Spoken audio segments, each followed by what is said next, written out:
Hello everyone, this is AndresRestart, and this time we are talking about how some of the latest Nintendo Switch 2 leaks are suggesting some massive improvements over Switch 1. Now, obviously, given that Switch 2 is a next-generation console, it's going to be dramatically more powerful than the Switch 1. That's a given. Now, there is some debate about how much more powerful it will be, but that's a discussion we'll save for another time. What we're focusing on here are these different recent leaks that do seem to have a fair bit of credibility behind them as more information comes out. Some of them seem to be holding more and more validity, and what it appears that we're learning about the Switch 2 is that there are some elements about Switch 2 that are dramatically improving over issues we had with Switch 1, and there are also some new ways of playing that I think are helping to more appropriately fulfill the entire concept of what Switch is meant to be. And so, it's very exciting in my opinion, and that's what we're getting into today. But before going forward, let me take this moment to ask that if you do enjoy my content, to please subscribe and hit the notification bell. And if you're unsure, watch through this video and then decide. So I'm going to start off with some potentially bad news first here, but there's also a lot of good to discuss here, so let's not start dooming and glooming. However, according to Nintentalk, the battery of the Switch 2 may not be as powerful as some have been hoping. So here on Twitter, Nintentalk says, source, Switch 2 battery in line, sometimes worse, than the battery of Nintendo Switch consoles with a serial number that starts with XA. Depends greatly on the software. This is coming from a major third-party developer contact I have. And here we see the different Nintendo Switches and the serial numbers, and the ones that start with XA, the original Switch batteries, are approximately 2.5 to 6.5 hours. Now, some people might be questioning, who is Nintentalk? Nintentalk is a fellow Nintendo YouTuber. Now, I know Nintentalk personally, I've had some discussions with him, and so I'm inclined to just believe him. I don't think he would just make this up, but at the same time, when we're talking about sources and rumors and things of that nature, even if everyone's being as honest as possible, there is still room for misinterpretation, plans to be changing, some conflation. There's a variety of possibilities where, even when all parties are being honest, what we see isn't totally the truth. Now, am I saying that what Nintentalk is suggesting here is untrue? No, I think it probably is true. I don't love the idea of the Switch 2 battery potentially being slightly worse than Switch 1, but when you think about it, it honestly makes a lot of sense. Because the fact of the matter is, the Switch 2 is going to be a more powerful console, and from what we've seen of all the leaks, it's going to be a bigger console with a bigger screen, with a higher resolution, with a lot more technology, and that's going to be a little bit harder to run with the battery, so there are going to be some challenges there, sure. But also, Nintendo may want to have room for improvement down the road for a mid-gen refresh. So I totally expect that a couple of years from now, there's going to be more variants of the Switch 2 that will have better battery life. And from what we're hearing here, it isn't even necessarily that bad. It's in line with the original battery life of Switch 1. Of course, in the parentheticals there, it does say sometimes worse, which I think might disappoint some people. When I first read it, I didn't like the idea either. However, when we take into consideration that the Switch 2 is going to be able to do a lot of things, like have ray tracing, have higher resolutions, with some games that may be open world with intense physics and other things going on, perhaps in those cases, the Switch 2 will only be able to last about a couple hours. But you know, there is something else about the Switch 2 we have learned from leaks that makes it an improvement over Switch 1 and can help this issue. And that's what we've seen of there being two USB-C ports on the tablet itself, on the bottom side as it is with Switch 1, but also on the top side. And so what this means is that you have a variety of ways to plug in different devices, including chargers or power bricks, which could greatly mitigate this power consumption problem. And so ultimately, I don't think it's going to be that big of a deal. I think it's going to be fine. But let's now check out another recent apparent leak that might be adding more validity to other things we have heard. So Laura Kate Dale shared this image of apparently the back of the Switch 2 dock, and they say, "This is a new photo I received from a trusted source showing a Switch 2 dock. featuring visible input and output voltage information, other information obscured. In addition, I have learned that the Switch 2 ships with a 60-watt charger for use with the dock. So this is a picture of the dock, and they're saying it comes with a 60-watt charger. What's interesting about this to me, well, there's a few things, but the first I'll mention here is that from all the shipping data we've heard about Switch 2 over the last few months, some of that included there being a 60-watt charger, and also an extra fan that some of us speculated might be inside the Switch 2 dock. And so if we are to be getting a higher watt charger, and a dock that has more vents, as we can see here, there's a lot more venting here it looks like, then this would suggest that when in docked mode, the Switch 2 will clock up to even higher speeds, be able to run more powerfully, and because of all the extra ventilation, it'll be able to handle the extra heating from those higher clock speeds, and that'll be able to be supported with a higher wattage charger. In other words, docked mode on Switch 2 is going to be a real treat. It's going to be more of a significant improvement compared to what we saw of the differences in portable mode and docked mode on Switch 1. And for those that don't know, yes, in docked mode in Switch 1, the clock speeds went up. It was technically a more capable console, of course, having to show the visuals on a bigger screen television running at a slightly higher resolution. There were some challenges there. But on Switch 2, it's looking like the improvements will be more clear and there will be less issues.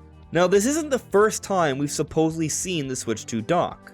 So going over to Next Handheld, that person who did that entire Ask Me Anything series on Reddit, where they answered a whole bunch of questions about Switch 2, they shared images of the Switch 2, and one of them was what appears to be the dock. Now, people started to think that maybe this person is a sham because the background is AI generated, as were other images. However, this dock itself looks to be pretty legit, and now when we take a look at this and compare it to what we've seen from Lower Kate Dale, it's the exact same dock, the exact same thing.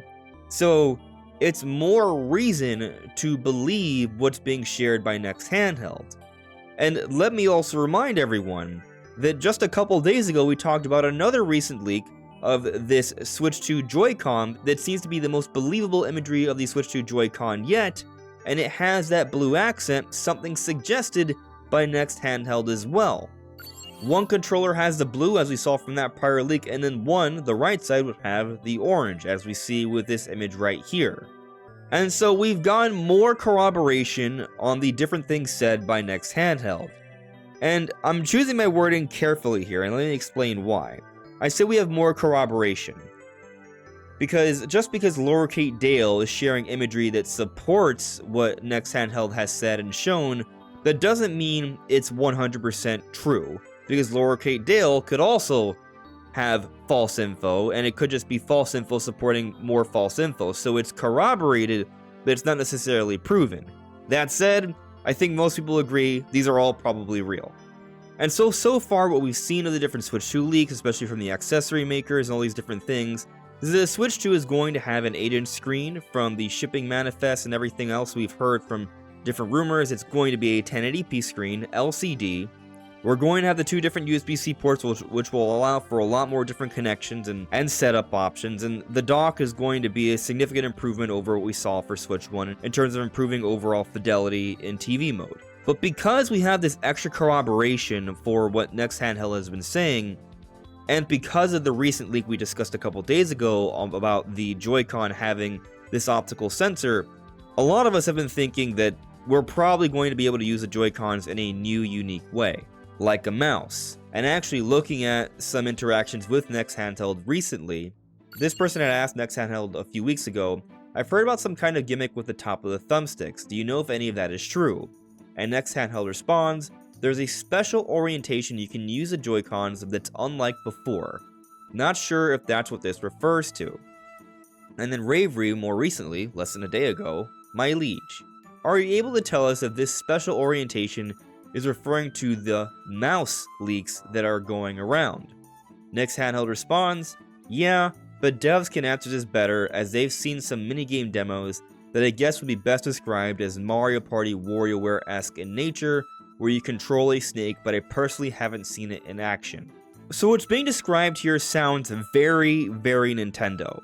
where Nintendo has some sort of new interesting gimmick with their controllers, and there are these mini-game-like technical demonstrations of what the controllers can do, and so it sounds like behind the scenes, they have showcased to developers with Mario Party WarioWare-esque style minigames how the mouse controls work. Now, I've already talked a bit about how these would work, right?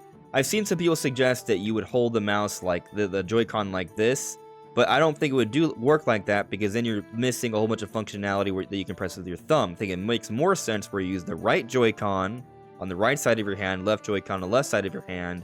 But if you do have a table surface, something like this, before you can put it down like this. Now, reminder that from everything we've seen of the leaks and the renders and such, the Switch 2 Joy-Con is significantly larger. It has bigger shoulder buttons, it has bigger buttons here and a control stick, so all this will be a lot more comfortable to hold and press. But the idea is, because there's supposed to be a sensor right here, kind of like the back of a mouse, you can move the Joy-Con on a surface and use it just like you would a mouse, but still have access to these two different shoulder buttons here, which would work just like the buttons on a mouse. But you would also have all these buttons on the side you can press at the same time thanks to your thumb being there. And you could, in theory, do the same on the left Joy-Con, one or the other, potentially both, but that wouldn't make too much sense. We've discussed this already, but because of the Lowercase Dale thing posting the dock photo, it adds more corroboration to other things Next Handheld has said, and Next Handheld has also recently confirmed this theory that it is a mouse-like control setup. But this is a bigger deal in terms of the conversation regarding how it improves the Switch 2 situation, because people have been wondering, okay, this is maybe not even that big of a deal, because who's going to be sitting down all the time at a table to use this feature? The idea isn't that this is going to become the way you play games all the time across the board for everyone. No, it's another option.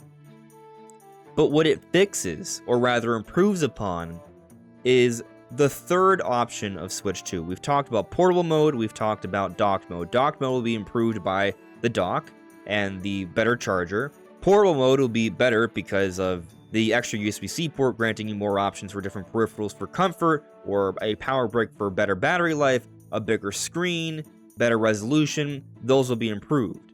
But the third way to play on Nintendo Switch is tabletop mode, where you have a kickstand and you can put your Switch down. This is an OG Switch. It's been through a lot. But point is, tabletop mode is a mode that's not used very often by a lot of people. Me personally, I actually love tabletop mode. I think it's a really cool, nifty little mode, but you only use it sometimes. However, from what I understand of the Switch 2, it's going to have a kickstand that's more similar to the OLED one, that's a wider one, but it's going to be U-shaped, right? So it's still that wide kickstand so it can stand more sturdily.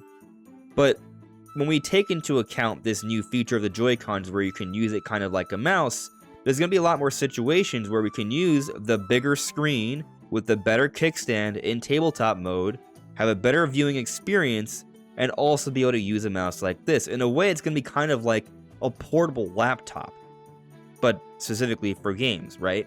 And so that's a very interesting approach they can take, and this functionality can work for so many different kinds of games.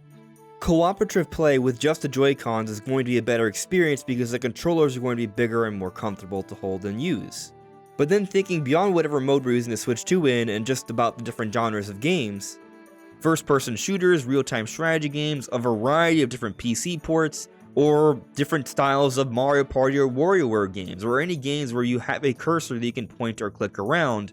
And that part I really want to focus on here, having a cursor that you can point or click around, because there's a whole bunch of games where you might be able to benefit from that. So many. Visual novel experiences, painting games, there's so much. But it also might grant Switch 2 a better way to play a variety of games from Nintendo's past. Thinking about what was accomplished with Nintendo DS and Nintendo 3DS and Wii U with the touchscreen, or the Nintendo Wii with the pointer controls, there may not be a very elegant way to play these games on Switch 1. But on Switch 2, with this mouse functionality, when you have a table surface, you can better play these modes. You can better simulate the pointer controls or touchscreen controls. It would be far more accurate than just using the motion controls and the Joy-Cons to simulate the pointer controls. When you play Mario Galaxy from 3D All-Stars on Switch, it feels a little clunky. It does get the job done, but it's not as good as it worked back on Nintendo Wii with the IR sensor. But with pointer controls, it would work pretty well still. And so thanks to everything we've been hearing from the leaks, docked mode is going to be improved significantly, portal mode will be improved significantly, tabletop mode is going to become far more viable, and a lot of NSO games for other platforms that we couldn't really enjoy too much on Switch 1, we might be able to enjoy far more on Switch 2, and we could be seeing more DS, 3DS, and Wii games on NSO down the road in the future. Oh, and one more thing that's been said by Next Handheld, that the control sticks will be Hall effect. In other words, the issue of Joy-Con drift will be greatly mitigated. But what do you make of all these different potential improvements? Let me know in the comments below. This is AndresRestart, thank you so much for listening and watching, and I'll see you all really soon. Take care. Bye.